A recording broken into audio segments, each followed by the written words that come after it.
वो 23 लाख लोग 2016 से लेके आज तक एक मुहासरे का शिकार हैं। एक जालिमाना मुहासरा जो इजराइल ने किया हुआ है कि उनके समंदर का रास्ता भी बंद किया हुआ है और जो खुश्की का रास्ता है उस पर इजराइल ने पूरी बैरिकेडिंग करके अपनी फ़ौज तैनात कर रखी है। 7 बॉर्डर बना रखे हैं उस एरिया पे और वहाँ से वो कुछ भी अंदर जो वो चाहते हैं दाखिल होना वो होता है। यानी कुछ खाने पीने की चीज़ें चली जाती हैं कभी, वरना वो भी जो उनकी मर्ज़ी के, या बिजली के लिए जो सामान है।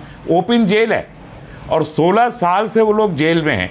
इसके बावजूद वो अंदर बैठ के रॉकेट बनाते हैं और रॉकेट लॉन्च करते हैं और 1 घंटे में 5000 रॉकेट जो है वो लॉन्च करने की कैपेसिटी रखते हैं और 48 घंटे से लगातार रॉकेट दाग रहे हैं। मुझे खदशा यही है कि जो वेस्टर्न मीडिया को जो हम सुन पा रहे हैं उसमें वो बार बार ईरान को कह रहे हैं कि सब कुछ ईरान है, इसकी बैक पे ईरान है, और बड़ी हद तक ये बात सही भी है।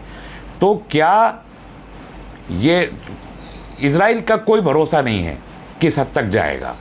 वो थिंकलेस माइंडलेस लोग हैं जो अभी प्राइम मिनिस्टर है, उनके पास मारने तोड़ने के अलावा और कोई अकल नहीं है इस वक्त के हालात में। तो वो वैश्याना बमबारी वहाँ भी कर रहे हैं और क्या नेक्स्ट स्टेप ले लें और कितना डिवास्टेटिंग हो वो नतीजे की परवाह किए बगैर अगर कोई स्टेप लेते हैं और उन्होंने इस वक्त ईरान पे रिटेलिएट कर दिया तो मामला हाथ से निकल जाएगा, इजराइल के भी और अमेरिका के भी।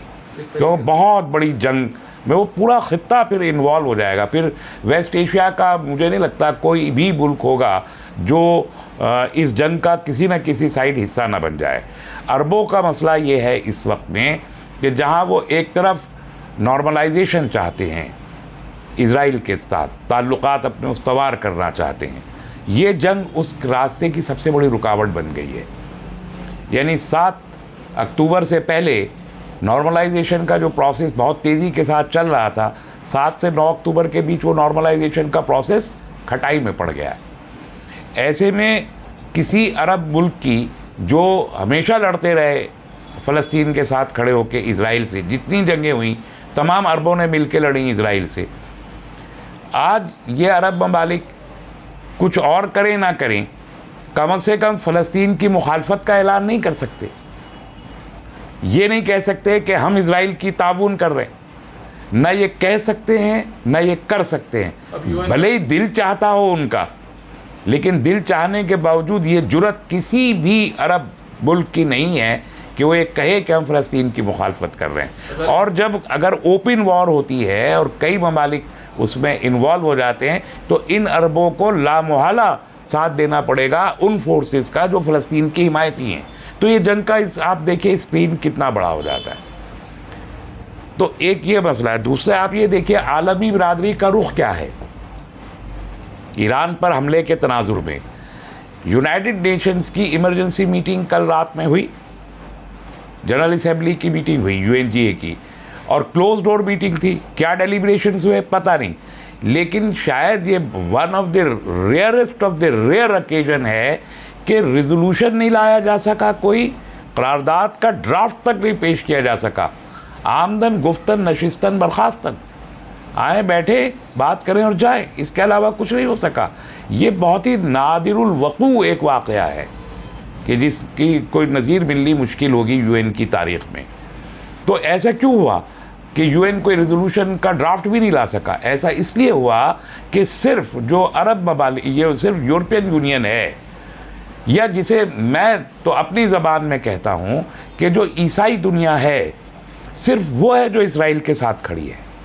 फ़लस्तीन के साथ बाकी सारी दुनिया खड़ी है, पूरा अरब खड़ा है, पूरा अफ्रीका खड़ा है, और एशिया की एक बड़ी तादाद ममालिक की, एशिया में 54 ममालिक हैं, 54 के ज़्यादातर ममालिक, मोर देन 40 कंट्रीज़ फ़लस्तीन के साथ खड़े। रूस और चीन फ़लस्तीन के साथ खड़ा है। जब यूक्रेन ये बोल रहा हो कि हम इजराइल की हिमायत में खड़े हैं तो रूस उसके साथ जंग कर रहा हो, तो क्या रूस यूक्रेन की हिमायत में इजराइल के साथ खड़ा हो सकेगा? नहीं हो सकेगा। चाइना खड़ा नहीं हो सकता। और आज ये कहा भी गया, अमेरिका की तरफ से कहा कि चाइना का बयान बहुत ही मायूस कुन है। रूस ने कल यूनाइटेड नेशंस की मीटिंग में ये कहा कि किसी करारदाद की ज़रूरत नहीं है, जंग बंद करने की कोशिश करनी चाहिए, कोलैटरल डैमेजेस को रोकने की बात करनी चाहिए, डायलॉग करना चाहिए, ये रूस ने कहा। तो अरब ममालिक, अफ्रीकी दुनिया, एशियाई दुनिया सब तो फ़लस्तीन के साथ खड़े, तो करारदाद कैसे पास होगी? इसलिए अमेरिका ने और इजराइल ने कल मिल के कहा यूएन की मीटिंग के बाद कि ये बहुत बदकिस्मत बात है कि इतनी बड़ी जंग में हमको एक रेजोल्यूशन भी नहीं ला पा रहे। जो सबसे बड़ा डिप्लोमेटिक जो फेलियर है और डिफीट है इजराइल की, डिप्लोमेटिक डिफीट है कि इतनी बड़ी जंग और इजराइल की इतनी कैजुअलिटीज़ के बावजूद यूनाइटेड नेशंस उसके हक में एक करारदाद तक नहीं ला सका। इससे बड़ा डिप्लोमेटिक फेलियर क्या होगा? और ऐसे में फिर ये लोग अपने टेलीविज़न चैनल्स के ज़रिए ये बोलें कि साहब ठीक है, ये तो अब गज़ा ख़त्म हो जाएगा और हमास ख़त्म हो जाएगा। इससे बड़ी खुशफहमी और झूठ कोई नहीं हो सकता। अगर